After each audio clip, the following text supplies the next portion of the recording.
Welcome back to Bravo Breaking News with Kim and Lisa. On this week's Real Housewives of Beverly Hills, surprise, surprise, the ladies are fighting again. But you might be surprised to find out whose side I'm on this week. Okay, I can't wait to hear. But yeah, that clean slate that they had lasted all of 5 minutes. The group is really fractured at this moment with Kyle, Sutton, and Garcelle on one side, Dorit and Bose on the other. And meanwhile, Erica just wants her one hot dog of the year. The hot dog once, twice a year. I am honestly so Erica in this moment. I show up on July 4th. I want a hot dog and nothing else. She is just like, putting that hot dog in her mouth, is chowing down, and kind of has a front row seat to all the drama, which we are going to get into. But before we do, make sure you hit that subscribe button so you don't miss any Bravo breaking news. All right, so we pick back up. We're still in Augusta. Who would have thought? I for sure thought that last episode was like we're ending this Augusta trip, but nope, we're still there. And we get one more scene with Reba. Can I just say, 3 episodes in Augusta, too much. Sorry, too much. It's a lot. It's a lot.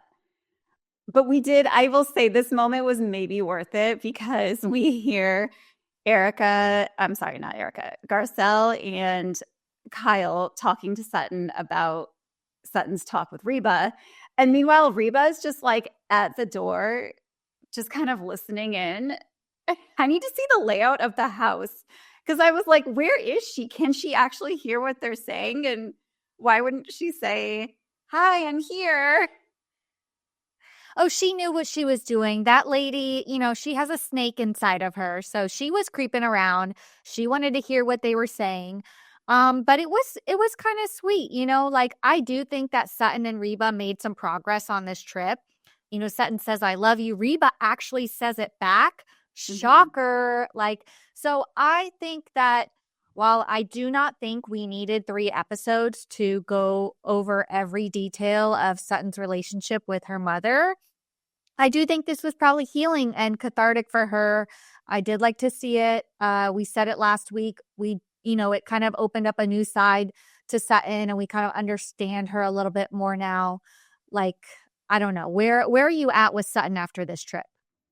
Yeah, I don't know. It definitely kind of explains some things about her personality and the way she behaves sometimes.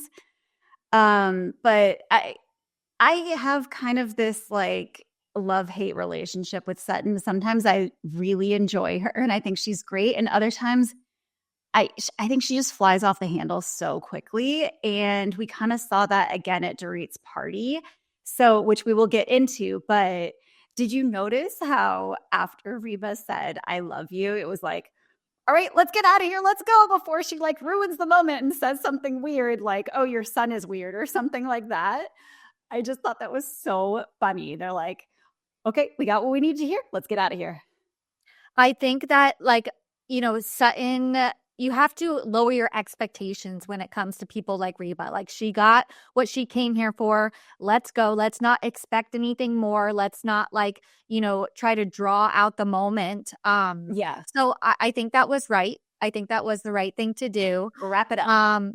And we'll see if Reba shows up to the fashion show. I'm interested to see because I don't think we know yet. I don't know if we know that Reba will be there to witness Kathy, on the runway during the fashion show. I was going to say, who we know was there is Kathy Hilton. That's right. Okay, so back in Beverly Hills, we do meet Bose's cousin Tina, who she is very close with. She says, they grew up together. They're basically like sisters. They're only 4 months apart. And, I did notice that Bose is really all about these gold flakes. She was putting them in their cocktail. We saw her putting them in something else when she had the ladies over. And it had me thinking, is there a Sheena Shea Bose collab in the future? I'm putting it out there, putting it out into the universe. Let's see what happens. But there's something good as gold about Bose. I mean, let's be real. Sheena does need some money-making opportunities these days. So maybe hit up Bose. Yeah, Sheena, if you're listening, Maybe Lisa can be your advisor. Yeah, yeah. Let's put something together. I'll put together a go-to-market plan. Okay, so she's telling Tina about her relationship with Keely, about their desire to have a baby, and she's saying that they're flying in a fertility doctor from Vegas. Why are they flying in a fertility doctor from Vegas? They live in Beverly Hills. There are world-renowned fertility doctors up the street that people come to see from all over the world. So I didn't get this. But she says, I don't know. I am not convinced that Bose wants to have a child. I think she wants to keep this man happy because she likes him.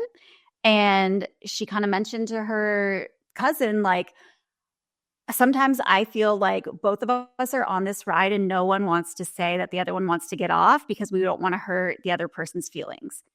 That's not a great start to a relationship and to, bringing a child into the world. And then she revealed that she had a stillborn, basically, or I don't know if it was a stillborn, but she had complications with her first pregnancy. She developed preeclampsia and was rushed into the hospital and, was in very critical condition, and her baby did not survive. That is so incredibly tragic. This woman has been through a lot. She lost a child, she lost her husband, and, all before the age of whatever she is, 48. That's heartbreaking. And now to want to put yourself through that again when age becomes even more of a factor, right? With having a healthy pregnancy, I don't want this for her. Yeah, you know how you said last week that Keely was kind of giving you some red flags? Like this conversation made me definitely like rose those red flags for me Yeah. because it definitely seems like Keely's the one that's never been married and doesn't have any kids. So it definitely seems like he's probably the one, even though, maybe Bose does want another child. He maybe seems to be the one like maybe leading the ship here. We haven't really seen that, but that's kind of what I took from this conversation. And it definitely seems like Bose just wants to please him and make him happy. So I don't know. I'm not sure if they're not on the same page or if it's just like he's talking about having children and she feels rushed because Yeah. hey, the clock's kind of ticking. So she's, they're rushing into something that neither one of them are really like ready to do at this moment. Yet as women, there is a timeline that we have to follow. So I don't know. And then especially all of her past troubles with pregnancies, I worry for her. I worry for her going down this road again. There are other options, and like just please be open and truthful with this man because you are not committed. You've been together 8 months. It's a lot to go through with somebody that you're not quite sure about, and like you can't even really tell how you honestly feel to. It's not sitting right with me. Yeah, totally. I 100% think that if age was not a factor, this conversation would not be happening. Or if it was happening, it would be very future, future tense conversation of, oh, one day when we have kids. I think she knows he wants kids and she's being proactive and she's like, okay, well, then we got to take action because I'm 48. So it's sort of like now or never kind of thing. And I think neither of them are ready for the now. Exactly, exactly. So we'll see. I don't know. I don't think that Bose is pregnant in real time right now. I do think that her and Keely are still together. I wonder, when we'll get an update on this, probably at the reunion, but we'll see.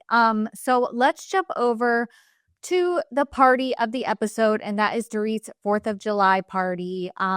She has it every year. This year, PK is nowhere to be found.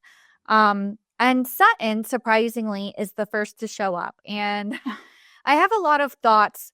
One having to do with her outfit. First of all, the crown. Okay. I know it's like stars, 4th of July. She's Lady Liberty. She Sutton, what are you doing? And then we start from the top, then let's go down to the bottom with the sneakers.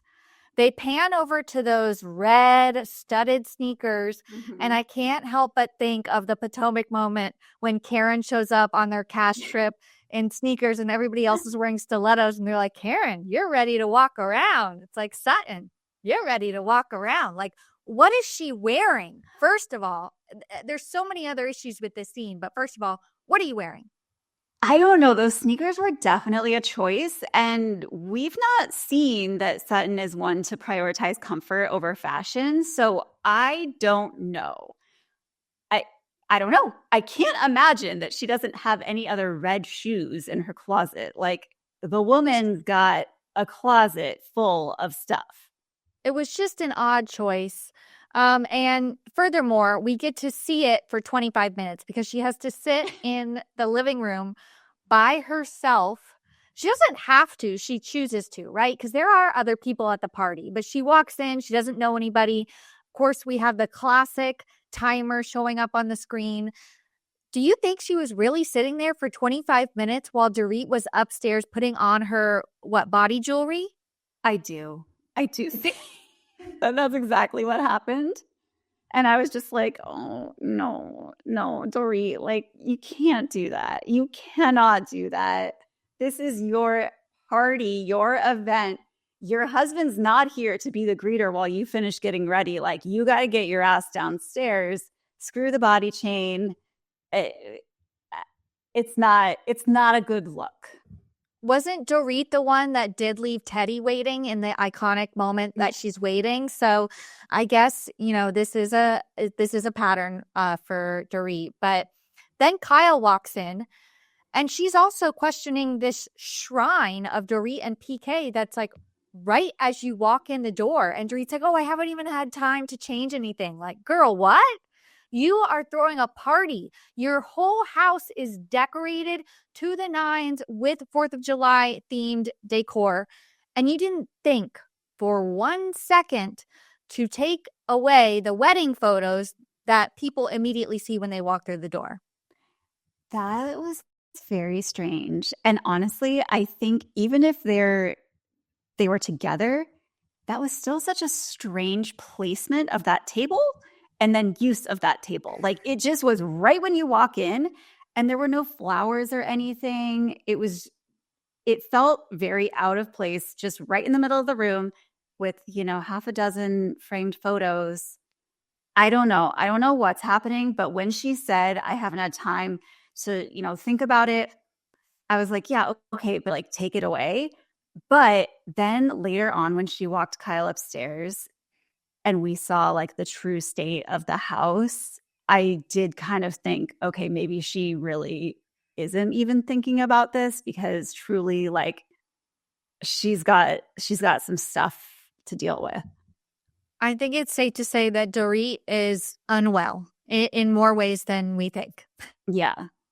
Like, I really, seeing that house, and I know we're jumping forward, but seeing her upstairs and seeing like the disarray, which is so not Dorit. And even Kyle said, like, she has, Dorit is meticulous about everything. And so seeing this sort of like dead flowers, boxes everywhere, clothing racks everywhere, just clutter, disorganized, like, it's really telling to her mental state at the moment. I think she's just completely overwhelmed, and she is truly just trying to keep her head above water. Yeah, I mean, I'm surprised she let the cameras up there. Like, I would have pulled a Nene Leakes and grabbed that cameraman by the shirt, by the neck, pulled him out. Oh, nope, you're not going up there, because that was a sight to see. It definitely shows what a state she's in. But on the other hand, I'm so glad that she did let the cameras up there, because I feel like it shows, like, sometimes showing those cracks in the facade are really helpful, and like showing that vulnerability makes the audience like connect more with you. Of course. I get that. I definitely felt for her in this moment, but I don't know. It was just, yeah, it was interesting. And we'll get to that conversation with Kyle because I do have a lot of thoughts about that. But let's talk about the fight that happens pretty much within the first 5 minutes of everybody sitting down outside. Well, there was the fight, but then it was almost like a pre-fight with this Birkin situation, right? Where Dorit finally comes downstairs and she just kind of takes Sutton's bag and is like, "Oh, thank you." Like, "Oh no, you owe this to me." And she didn't have the playful tone that one would have in saying that like on any normal day. She sounded like she was dead serious. And I'm sure she wasn't, but it was just like this weird, awkward vibe that she was putting off where Sutton was like, "Yeah, okay, whatever." And she's like, "No, you really owe this to me." And it like went too far. And okay, so there was that, which just felt really uncomfortable. And then they go outside and Garcelle's asking, "Oh, Sutton, what are you drinking? Did you get the watermelon drink?" And Sutton says, "Yeah, I got the watermelon one." Garcelle asks, "Is there alcohol in it?" And Dorit kind of, makes a clap like, "You're asking if there's alcohol in it? Sutton's drinking it. Of course there's alcohol in it." And that just ignited this whole thing about Dorit insinuating that Sutton has a drinking problem. She has done it over the years. They did the flashbacks to last season, and Dorit's never apologized for that. And Sutton really took it to heart. And now the day is ruined. And then Sutton proceeds to say, "Dorit, well, you're a bitch." And then it spirals into, "Don't call me a bitch in my own home." Well, sorry, this is my unpopular opinion. Dorit was being a bitch. I'll say it. I'll say it. Of course, you guys know I love Dorit. In this moment, I am Team Sutton because Dorit had a chip on her shoulder since the moment Sutton walked in that door. Yeah. And it was jab after jab after jab. And let's be real, that was totally uncalled for just to make that comment, especially after what happened last season. They literally just sat down, like Sutton is taking one sip of her drink. It's 4th of July. You're throwing a party. You have an open bar. Right. Of course, everybody's going to be drinking. Why throw that jab at Sutton within the first 5 minutes? Dorit, I'm sorry, you're being a bitch. And if I were Sutton, I would probably want to leave too because you don't really know how this is going to spiral out. First, we start with the bag, then we go to the drink, and it's like, I don't know. I'm Team Sutton on this one. How did you feel? And Sutton was already annoyed that she had been downstairs waiting for 25 minutes. Like, it was just, things got off to a rocky start, and then that comment just put her over the edge. But you're totally right. Dorit was being a bitch. Yeah, I said it. I don't know. I think that, a lot of people love to hate on Sutton because she overreacts to things. And yes, she did walk out when she got mad at Kyle for walking out of Bose's spa party or whatever. But I think that this was kind of warranted. I don't know. Like, I just feel like Sutton and Dorit, like, they're just not seeing eye to eye. I don't really see them coming out of this. Sutton starts crying. Garcelle and Kyle follow her. And then I don't get why everybody's questioning why Kyle and Garcelle are going to comfort Sutton. They're not on Team Dorit, and they haven't been for a very long time. Like, Garcelle and Dorit don't get along. Kyle and Dorit are obviously not getting along. Yes, they made up at Garcelle's beach house, but obviously that doesn't stick. So I don't know. I feel like, of course, they're going to follow her out, but they're all like mingling around the doorway while everybody else is arriving, and it's awkward. Erica doesn't know what's going on. Bose doesn't know what's going on. Wait. And then can we talk about Bose's entrance? What's up, bitches? And it's just like, bad timing, wrong timing. Erica shows up and she's like, what? She's like, I just showed up and people are already crying. Like, what the hell is going on? I just want my fucking hot dog. She wants her fucking kosher hot dog once, maybe twice a year. It's all she can think about. And honestly, let her have it. Like, let Erica have that hot dog. Let her eat it in peace. She wants it so much she actually steals it from somebody else. it appears had ordered one already, and she was like, I'm gonna take I'm that. just going to take this. I'm just gonna take this. I'll apologize later. Like, okay, all right. Do you, girl.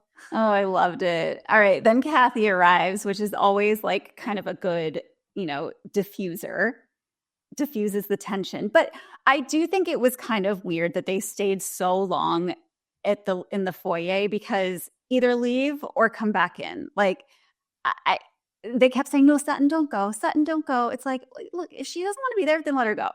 I know we're filming a TV show, but like we gotta keep things moving. So like either let her go or you come back in. Like, let's not just play this half in, half out thing where you're going to sit off to the side and sulk all afternoon and Kyle and Garcelle are going to be there with you. So Bose walks over and she's like, you guys are being rude. Like, come back into the party. Immediately, it's stop being Dorit's spokesperson and, stop like speaking for her. And I don't know. Where do you stand on this Bose being Dorit's spokesperson thing? Like, I think that they have connected, and I think Bose doesn't always have all the information when it comes to like why people might be behaving a certain way around Dorit. But from her perspective, she's like, look, let's come in and talk about it, right? Like, let's not just sit here with half the group inside and half the group outside. I kind of think she's trying to like get the show going.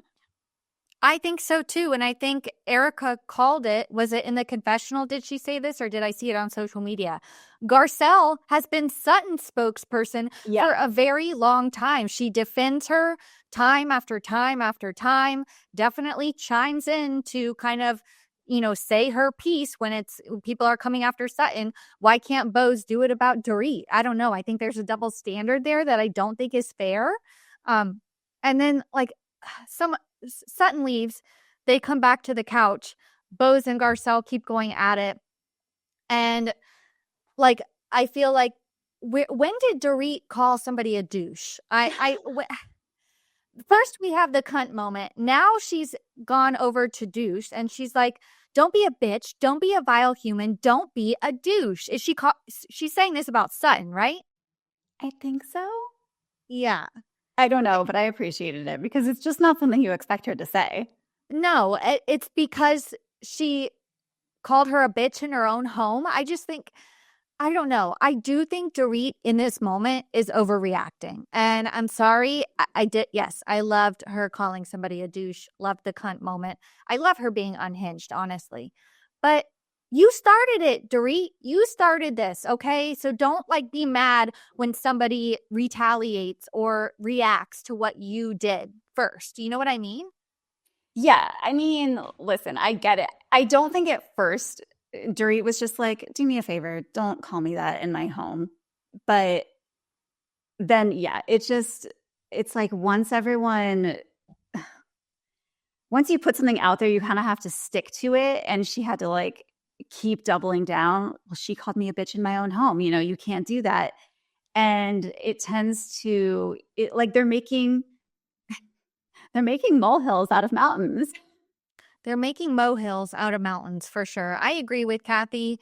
It was just, I just feel like, to be honest, I feel like this whole fight is to do about nothing. And this whole episode was kind of to do about nothing. Kyle and Bose then like talk it out because of what Bose said at Kathy's about Kyle being cold. She feels that Kyle hasn't opened up to her. How did you feel about that? Because I mean, we didn't really get any moments. They did some flashbacks. We didn't really get any moments of Kyle opening up to Bose. I don't know. Where do you stand with those two? Listen, I think Bose is allowed to feel that way. And I think she is more than willing to have the conversation with Kyle. Kyle doesn't want to hear it. Kyle doesn't want to hear any criticism. And honestly, it's not even criticism. All she has to say is, you know what? You're right. I don't think we've really like had a chance to like connect on that level. Like, let's get lunch or something. Or like I really do want to get to know you. It just like hasn't quite clicked yet. I agree with you. Let's be better. Let's make it happen. But she is taking it as criticism, and no one wants to hear criticism about themselves. And so, it just kind of then turns into like, oh, you're so far up Dorit's ass and Dorit's so far up your ass. And then Dorit and Kyle start going at it. And they get to the point where, look, I thought we were having a clean slate. I thought we were starting over when we were at the beach at Garcelle's house. Both of us kind of agreed to this. Like, let's not go back. And so I think they caught themselves in with enough time to like, they didn't do too much damage.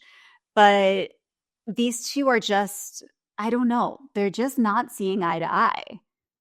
Yeah, and I feel like on these shows, there are alliances that form, right? It's only natural. There's Yeah. always a few people against a few other people.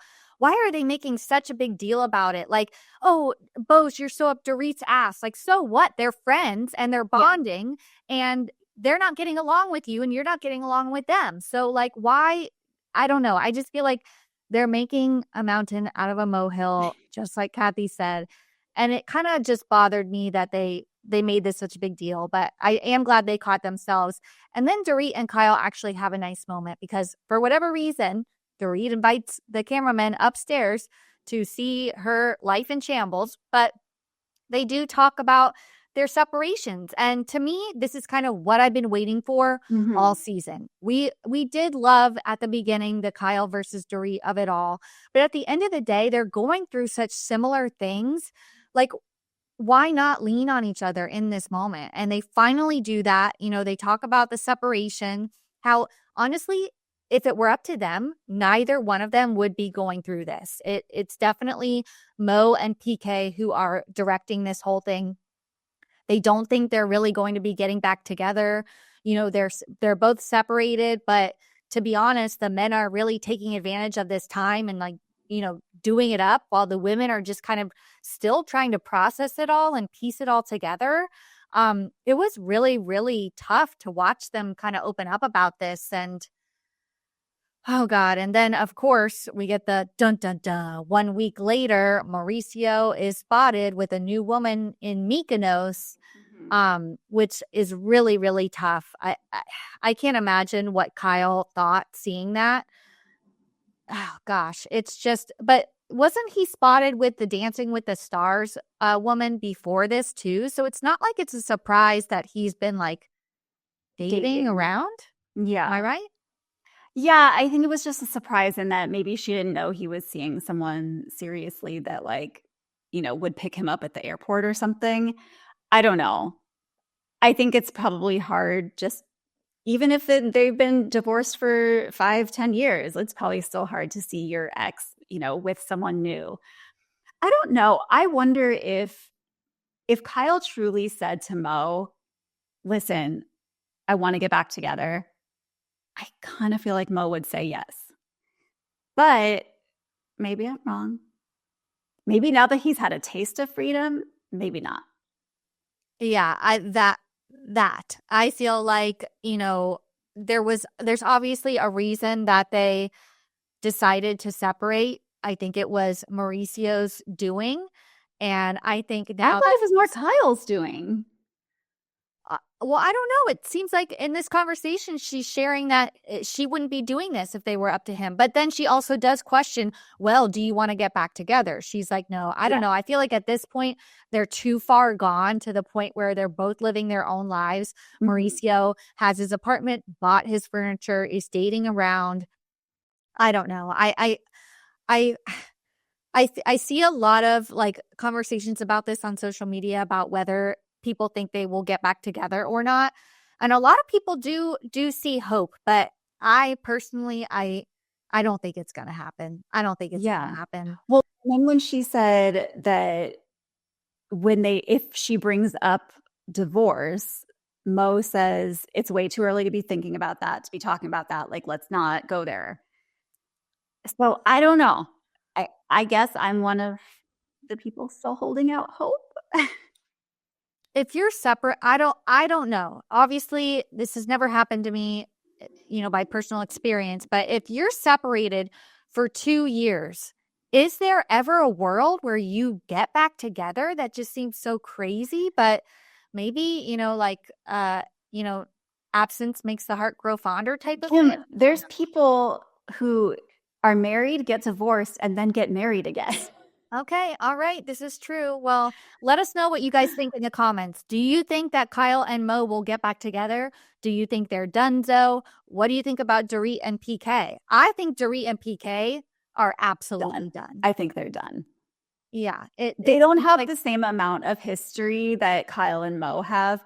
They did not forge their life together. It seemed very much like PK already had his success when he met Dorit, and I think it's just a different dynamic. I agree. I agree. I hate to see either couple obviously split up, but reality sucks sometimes, and I just don't think that they're on the same page. But we will see this continue next week on Beverly Hills, and we have more of Dorit versus Sutton. I don't know. Honestly, I think this was a little bit of a boring episode, if I'm going to be honest. I hope next week is a little bit better because I don't know. I think like the lack of Real Housewives of Salt Lake City, like really like what we got in those final episodes of Salt Lake City really set the bar really high when it Mhm. comes to drama. And so I kind of find myself always comparing these episodes to that. And I just don't get the same excitement from it, you know? You're not getting the same dopamine hit. No, no. That adrenaline, that rush, you know what I mean? So I don't know. I hope the season picks up. Obviously, we still have the cast trip to come too. So I think we're gonna get some more drama. All right. Well, stay tuned, everyone. Thank you so much for listening. And make sure you subscribe and tune in next week. We'll see you guys then. Bye.